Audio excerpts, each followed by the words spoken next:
हिंदू है जिसने ये सिखाया कि ये मुसलमान है, जिसने ये सिखाया कि ये ओबीसी है, जिसने ये सिखाया कि ब्राह्मण कहीं मिले तो उसे कत्लेआम कर दो, जिसने ये सिखाया कि जो बाबर ने तोड़ा उस जहां जहां हमारे हिंदू धर्म की जहां जहां भी मंदिरें थी वहां तोड़ तोड़ करके मस्जिदें बना दो, मानते हैं क्या?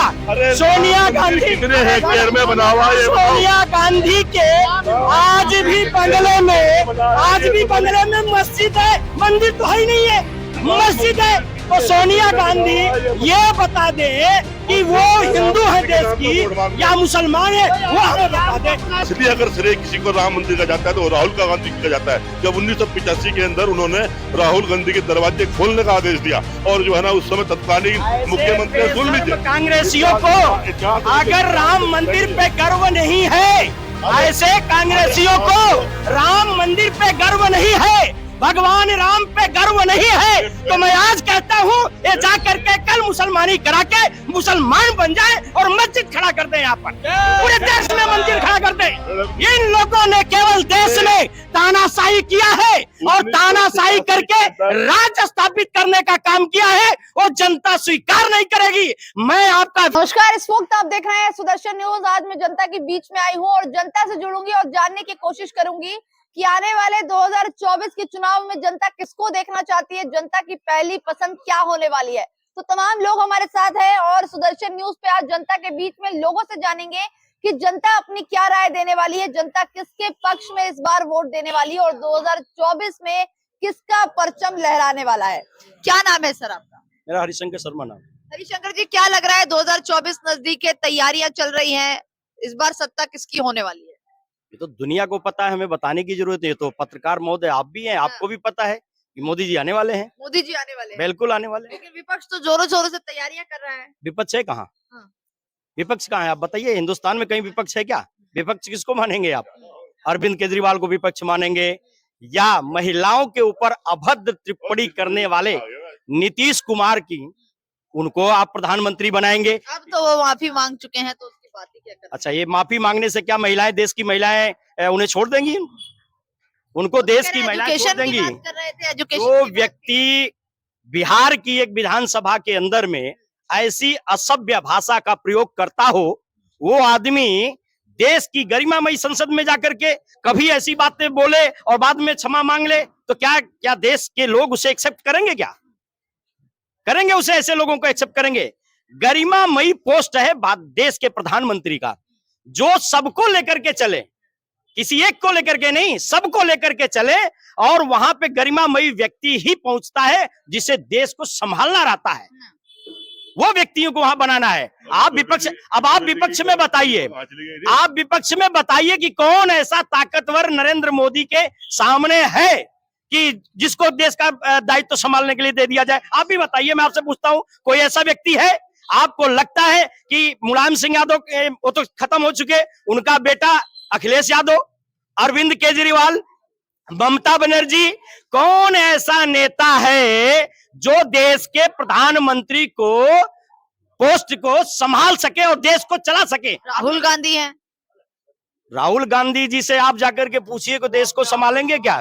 वो पहले अपने आप को संभाल लें, कांग्रेस के नेता उन्हें संभाल ले, कांग्रेस के कार्यकर्ता उन्हें संभाल लें। उस कांग्रेस का जो भी कार्यकर्ता है ना, उसको भी राहुल गांधी जी के बारे में पता है।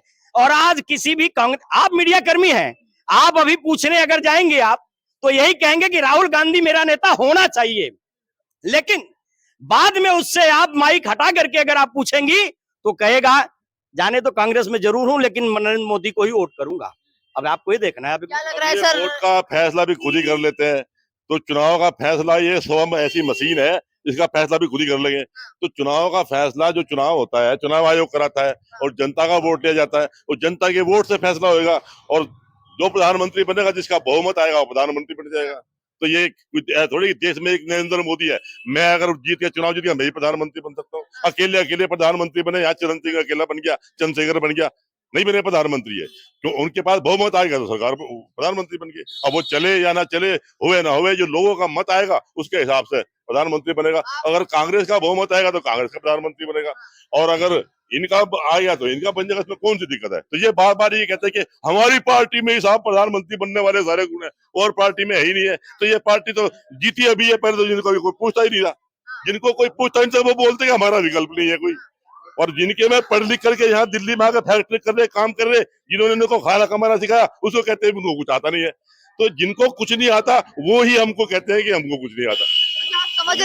आप समझ रहे हैं कि राहुल गांधी प्रधानमंत्री बनने नहीं लायक बनेगा। देश की जनता साफ फैसला करते चुनाव के अंदर, कांग्रेस की सीट जीतेगी तो वही प्रधानमंत्री बनेंगे। तो ये तो देश की जनता डिसाइड करेगी ना, ये इनके कहने से डिसाइड तो होगा नहीं।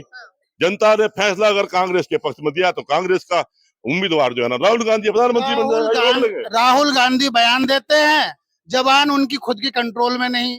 कौन सा बयान दे दिया, खाली बयान करते हो, बयान कौन सा दे दिया? के लिए प्रवक्ताओं को अपना जोर लगाना पड़ता है। मैडम जी सफाई लेके झाड़ू ले तो हर समय घूमते हाथ में, और झाड़ू देश की हुई नहीं। सुन लो, अरे सुन लो, पूरी देश की बात छोड़ो, दिल्ली की हवा गंदी, पानी गंदा, स्वास्थ्य हर चीज इन्होंने दिल्ली की दोनों ने केजरीवाल ने गंदी कर दी। जिन्होंने अरे सुन लो, जिन्होंने केजरीवाल दिल्ली में थोपने वाले कांग्रेस वाले ही तो हैं। राजधानी के अंदर मोदी भी है और केजरीवाल भी है।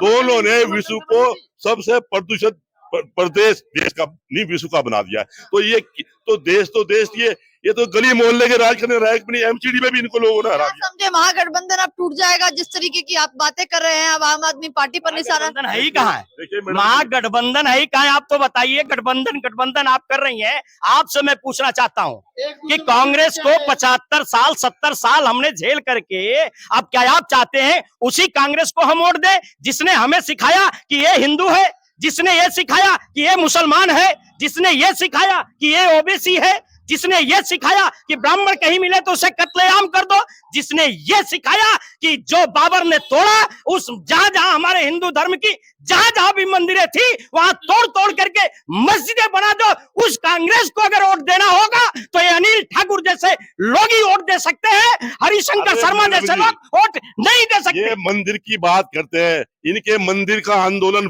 देश का चलाने वाला अडवाणी, उसको उन्होंने पार्टी से निकाल दिया। और जो विश्व हिंदू परिषद का प्रवीण तोगड़िया था, उसने राम मंदिर के लिए जना कितने लाठी डंडे खाए, इनसे पूछना प्रवीण तोगड़िया कहाँ है। और असली अगर श्रेय किसी को राम मंदिर का जाता है तो राहुल गांधी का जाता है। जब 1985 के अंदर उन्होंने राहुल गांधी के दरवाजे खोलने का आदेश दिया, और जो है ना उस समय तत्कालीन मुख्यमंत्री सुन लीजिए, कांग्रेसियों को अगर राम मंदिर पे गर्व नहीं है, ऐसे कांग्रेसियों को राम मंदिर पे गर्व नहीं है, भगवान राम पे गर्व नहीं है, तो मैं आज कहता हूँ ये जा करके कल मुसलमानी करा के मुसलमान बन जाए और मस्जिद खड़ा कर दे। यहाँ पर पूरे देश में मंदिर खड़ा कर दे। इन लोगों ने केवल देश में तानाशाही किया है और तानाशाही करके राज्य स्थापित करने का काम किया है, और जनता स्वीकार नहीं करेगी। मैं आपका अभिवादन करता हूँ सुदर्शन चैनल के माध्यम से कि आप लोगों ने जा करके जन जागृति पैदा की है, नहीं तो इन कांग्रेसियों ने केवल हिंदू, अब इनसे पूछिए, एक मिनट रुक जाइए, इनसे पूछिए पाकिस्तान किसने बनवाया, इनसे पूछिए बांग्लादेश किसने बनवाया, इनसे पूछिए ना ये पाकिस्तान किसने बनवाया। मैंने बोला मैडम जी आप ये मंदिर की बात कर रहे हैं, सबसे पहले राम मंदिर को पूजा के लिए किसने खोला? राहुल गांधी ने उसका आदेश दिया। सुन ले पंडित, सुन ले, पाकिस्तानी इंडिया करता रहता। पाकिस्तान साल आपकी सरकार रही, राम मंदिर तो नहीं मंदिर बन पाया, तो वो विवादित मसला था। उसका फैसला या तो आम राय से होना था या कोर्ट से होना था। उन्होंने इसका फैसला जो है ना, जब कोर्ट में गया तब फैसला हुआ, लेकिन उससे पहले राम मंदिर का दरवाजा बंद पड़ा था। 1985 में किसने खुलवाया? इनको फैसला कराना ही नहीं था, इनको फैसला कराना ही नहीं था कांग्रेस को, इनको खोलना ही नहीं था, इनको मंदिर बनवाना ही नहीं था। अरे हमें गर्व है, ये हम भारतीय जनता पार्टी को वोट देंगे, नरेंद्र मोदी को वोट देंगे। हमने इसलिए मंदिर बनवाया है, सांसद जनता के पास जाएंगे और कहेंगे हम राम मंदिर के नाम पर वोट मांगे, कभी नरेंद्र मोदी के नाम पर वोट मांगेंगे। मैं कह रहा हूँ कि राम मंदिर की जो भूमि थी वो 2.6 हेक्टेयर थी, और जब राम मंदिर की भूमि कितनी दिन से पूछ रहा, राम मंदिर को जो भूमि अलॉट हुई थी वो कितनी थी, कुछ उनसे नहीं मालूम। बताइए आप राम मंदिर राम की भूमि करते की हैं, तो तमाम नहीं है। बीजेपी के लोग राम मंदिर करते हैं। राम मेरा सवाल तो मंदिर की मेरा भूमि सवाल तो कितनी है, मेरा पूछो। सवाल तो ए, मालूम सुनिए, है ना? मेरा सवाल तो सुनिए। राम मंदिर बीजेपी बहुत ज्यादा करती है। राम तो सबके हैं ना, कांग्रेस के भी हैं, बीजेपी के भी हैं, तमाम जितने भी लोग हैं 70 सब। सालों से 70 इन्होंने सालों तो से कभी क्या नहीं राम को बना? अपना नहीं माना। नहीं, इन्होंने माना क्या? इनसे आपने पूछा क्या? इन्होंने पूछा, इनसे आपने पूछा कि ये मानते हैं क्या? ये मानते हैं क्या? अरे सोनिया राम मंदिर गांधी कितने हेक्टेयर में बना हुआ है ये बताओ। सोनिया गांधी के आज भी बंगले में मस्जिद है, मंदिर तो है ही नहीं है, मस्जिद है। तो सोनिया गांधी ये बता दे कि वो हिंदू है देश की या मुसलमान है, वो हमें बता दे। हम तो हमारी पूरी देश की पब्लिक, हमारी पूरी देश की जनता इस बार नरेंद्र मोदी को दोबारा सत्ता में लाएगी, स्पष्ट बहुमत से लाएगी। ठीक है, क्या लग रहा है दोबारा सत्ता में आएंगे कि मुख्य प्रधानमंत्री हमारे 1000% आएंगे, प्रधानमंत्री नरेंद्र 1000% आएंगे। और मैं भारतवासियों से, देशवासियों से, सनातनियों से ये कहना चाहता हूं कि जब भी जीवन में एक बार आप अयोध्या जाएं, कमल का बटन जरूर आपको दबाना है, जिससे भगवान श्री राम से नजरें मिलाने में आपको किसी प्रकार का संकोच नहीं, शर्मिंदगी ना हो। श्री राम। और अगर आपके अंदर थोड़ा सा भी सनातन धर्म, थोड़ा सा भी हिंदू अगर बचा हुआ है, तो आपके चैनल के माध्यम से यही कहना चाहता हूं, अभी तो राम मंदिर का मसला सॉल्व हुआ है और आने वाले समय में मथुरा का मसला भी जल्दी सॉल्व होगा। और ये मोदी जी के राज में ही संभव है और सरकारों में ये संभव नहीं है। बाकी मुलायम सिंह यादव, आपको पता है कार सेवकों पर लाठियां बरसाई गई, गोलियां चलवाई गई। क्या कह रहे हैं? 21 रुपए चंदा दिया है जो राम मंदिर के नाम पे उनके प्रधानमंत्री मोदी ने। 21 रुपए चंदा उनकी सभा में निकला है। और अभी जो कांग्रेस का जो घोषणा हुई ना मध्य प्रदेश से, 5 ईंटें सोने की ईंट दान में मंदिर के निर्माण के लिए घोषणा देने की घोषणा की है कांग्रेस ने। और